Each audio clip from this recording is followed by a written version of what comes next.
Која е Наде Молеровиќ? Има една приказна со подвис, ќе објасниме малку подоцна. Родена каде? Во Скопје. Добро. Да, јас сум родена во Скопје. Татко ми и мајка ми дошле од Кичево, татко ми од Подвис како ученик за воена академија во Ниш, заминал во Ниш, избегал од школа буквално затоа што сакал да се образува многу. И 14 годишно дете кое што живеело во она ера на Втората светска војна, знаете, во немаштија, во сите оние страдања од непријателите кои што биле таму, особено во западниот крај, знаете како се случувале нештата. И тој избегал затоа што многу сакал да учи сам во Скопје со група од Кичево деца. Па право во Ниш, таму се едуцирал и завршил, кога завршил го пратиле во Скопје. Он тогаш ја донел мајка ми во Скопје. Мајка ви од каде? Мајка ми исто од Кичевскиот дел, она е од друго село, се вика Видрани, и они живееле голема љубов, навистина многу голема љубов, и дошле во Скопје, не дека кај што е денеска спроти стара железничка станица, кај што е онаа кулата високата првата, тука дошле под Кирија. Центарско дете, значи. Значи тука во центарот, моите дошле под Кирија, тука живееле во една кукичка. Ние со брат ми сме биле тука многу мали. Јас тука сум израснала, потоа татко ми добил воен стан на Иван Аговски, и јас и брат ми тука сме го поминале нашето детство. Во еден ред и дисциплина, тука не фати земјотресот 63-та година. Да? Да, јас се сеќавам на ноќта кога се случи земјотресот. Се сеќавам на сето тоа што се случуваше околу мене. Колку години имавте тогаш? Јас имав тогаш 5 години. 5 години. Да. Каква травма е. Да, и се сеќавам многу убаво како татко ми со джипот воен не носеше низ улиците на Скопје, оние рушевини, оние кукања, лелекања. Тоа ми останало во сеќавање. И мојата мајка не земала, пошто сум многу нормална како родител, не можеш да се вратиш во зградата, не однала во Карпош 4, не дека што е ситно денеска. И вика цела ноќ седев, ве држев вика во раце, за да не ве пуштам. Јас сум имала, значи 5, брат ми има 6, ние сме 15 месеци разлика, многу сме блиски, скоро како близнаци. И ме држала така цела ноќ, гледала во звездите, се плашала од земјотрес и така настрадала, да речам, хронично се ги разболела бубрезите и цел живот страдаше од бубрезите. И значи тој беше период така, и потоа јас учам во Вера Ривири, завршувам, во Георги Димитров продолжувам со гимназијата и потоа се запишувам на факултетот. Меѓутоа тоа се годините на онаа заедничко дружење на...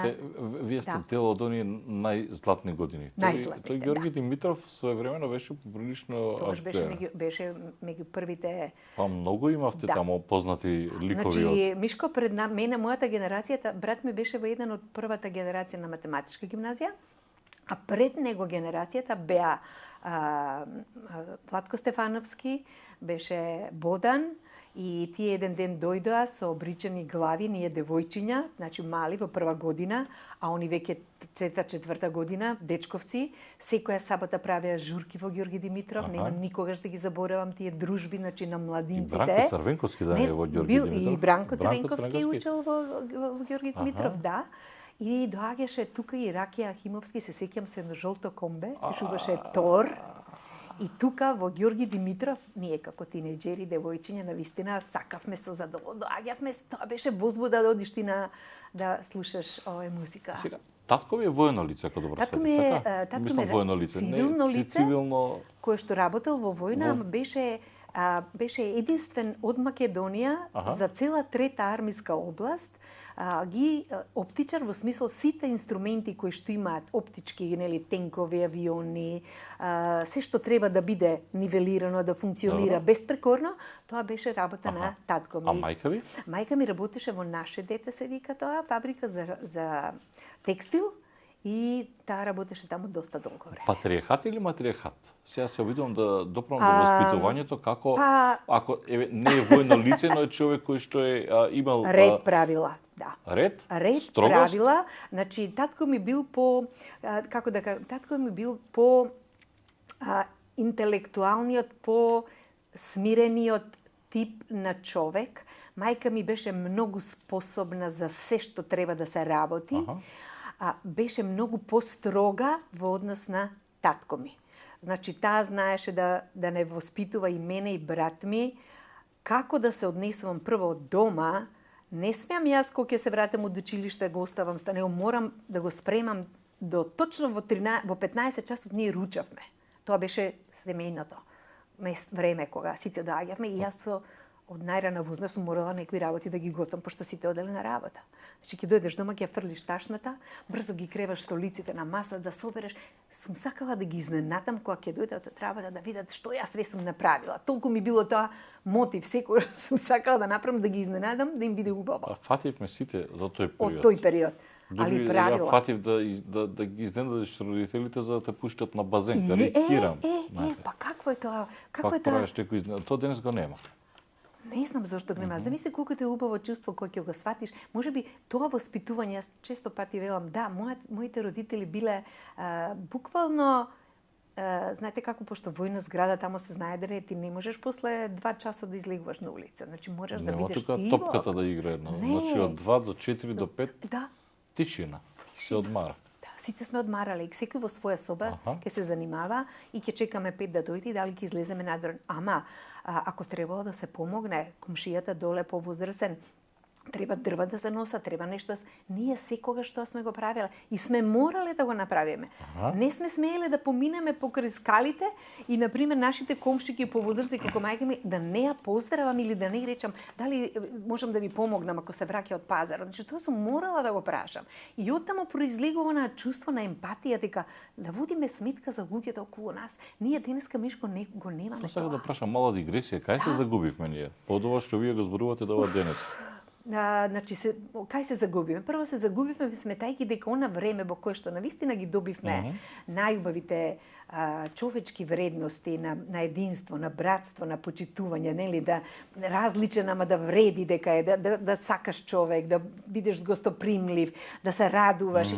Тие работи, после тоа кога се пропадна таа држава, ми се чини дека ние кога направивме државата, се тоа што беше убавото, не умеевме да му речеме нели, да правиме една рекапитулација, што беше добро во тој систем, а што треба да менуваме. Значи, требаше да има луѓе кои што ќе речат, чекај се, оваа земја, ајде да видиме каква иднина сакаме, какви деца сакаме. Ако сакаме вакви деца, кои што ќе служат на оваа држава, кои што ќе бидат добри граѓани, ќе бидат добри луѓе, нели, ајде да видиме како можеме да направиме, ќе влијаеме. Како ќе влијаеме? Преку медиуми, како ќе ги зјакнеме семејства, како во училиштата. Значи, тоа требаше да биде еден фокус на децата. Но тоа не е далеко од фокус. Ќе ве вратам пак назад. Од каде, зашто историја? Како викаме ние, дека секојаш го сакаме тоа што сме учеле од најсаканиот професор. Мене ми бил идол мојот професор, која што начинот на кој што предаваше, начинот на кој што се однесуваше кон нас, за разлика од многу други, мене, јас го земав како пример, дека јас сакам да бидам тоа. Мит или вистина? Да. Историјата вистина ја пишуваат поведниците?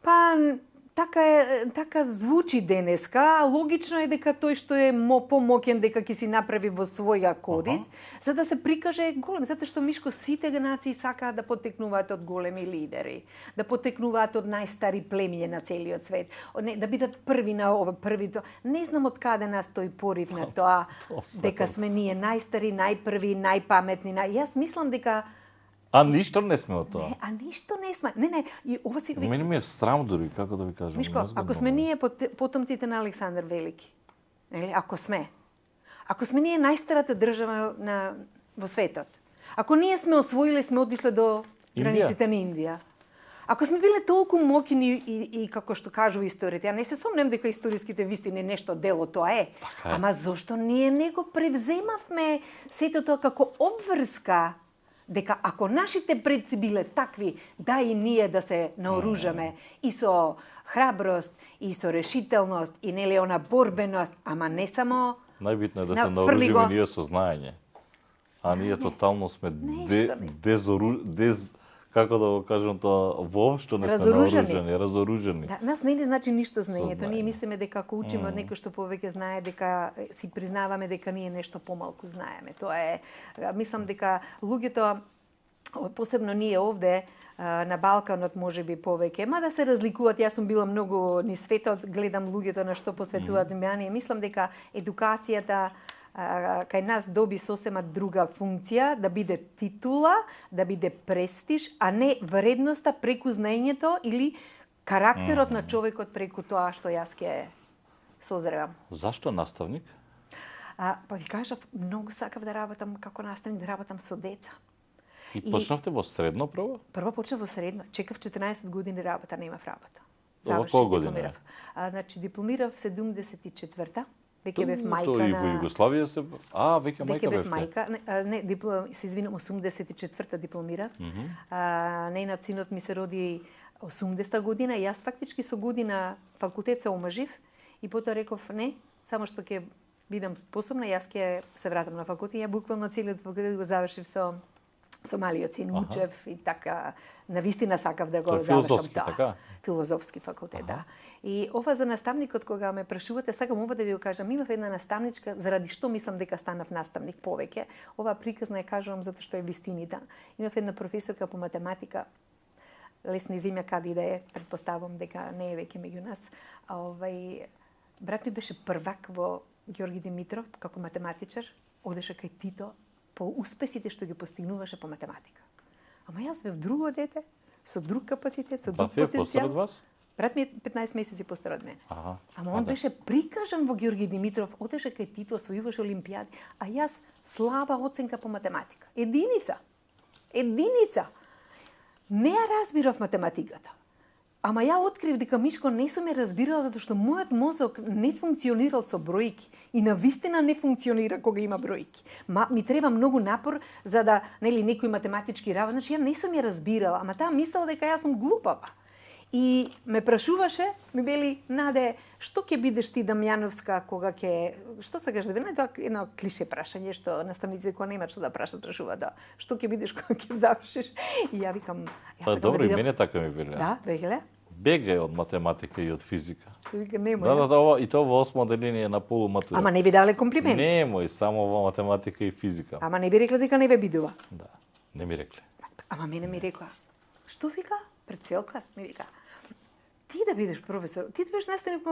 А тоа не. Така. Вика, па нема шанси ти да бидеш, ми вика. Ја вака застанав, викам, зашто професор ќе да не бидам? Па ти немаш појма од математика, каков наставник ти ќе бидеш? И јас, пошто се заљубив во наставничката по историја, од пристапот нејзин, мене како ме гледаше како дете, како ме инспирирала, како имав желба, затоа што секојаш имаше добар збор за мојот напредок, и јас реков, не, јас ќе бидам наставник. Ама, она што го научив, Мишко, дека не треба да бидам како некој што мене, нели сум го почувствувала како лична навреда, како една, навистина едно не само вреднување, една ниска самодоверба дека од мене нема да биде ништо. И замисли, Мишко, се случува, јас веќе бев директор во Димитро Миладинов и седам во Джино, имавме ни гости. Тој браќа Рибар школата? Тоа браќа Рибар. И седиме ние во Джино, имавме некои гости од Бугарија, од Словенија, правевме некои јубилеи и ги донесовме на вечера. И ја гледам таму на масата познати ликови, моите професори од гимназијата. Јас станав, Мишко, отидов да се поздравам. Од Ѓорги? Од Ѓорги бе сите мои наставнички, Качурка, една прекрасна професорка, исто ја обожавав. И јас доаѓам таму и викам, добро вечер, професорки, многу сакам да ве поздравам, еве јас сум тука, еве можда, како не се сеќаваме на тебе, како не се сеќаваме?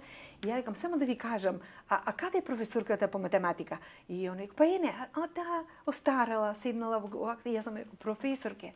Многу се радувам што ве видов. Само сакам да ви кажам, од тоа што ми го кажат, јас имав траума цел живот, ама јас завршив факултет, јас станав професор. И тоа мислам дека станав и бев многу милен професор. А денес сум директорка и еве ги моите колеги ги донесот. Она застана, не рече ништо, а професорката Качуркава саме. Па ви викам јас, децата ги памтат зборовите што им ги кажувате, па внимавајте што кажувате. И така ми дојде, Мишко, едно олеснување дека јас го кажав тоа што мене ме болеше на начин за да не ја повредам. Да не ја повредам. И станав наставник. Иако ме повредил. И станав наставник и никогаш не заборавив како јас се чувствував. Додека јас бев ученик, како се однесува моите наставници. И тоа ми беше примерот. Како не треба? Како не треба да се, затоа што во животот јас повеќе сум учела од луѓето, како не треба. Каде е границата помеѓу размазување на ученикот и создавање на авторитет? Знаете каде е? Првично кога ќе застанете пред учениците, мора да им ги кажете вашите правила и вашите граници. Што е тоа што вие почитувате, што е тоа што вие ќе се обидете да го спроведете, меѓутоа дека доколку се случи тоа и тоа, нема да го толерираме. Доколку го напредуваме, имаме можност да направиме тоа. Значи, секогаш сум ги запознавала што тие ќе добијат, а што е она што не е дозволено да се прави. И тие тоа го почитувале. Сега, каде е тоа, дали ќе бидат размазени, се зависи кој наставник, какви своји вредносни системи, принципи, интегритет, затоа што децата го читаат интегритетот, вие можете да им зборувате, ама тие ве гледаат како се однесувате.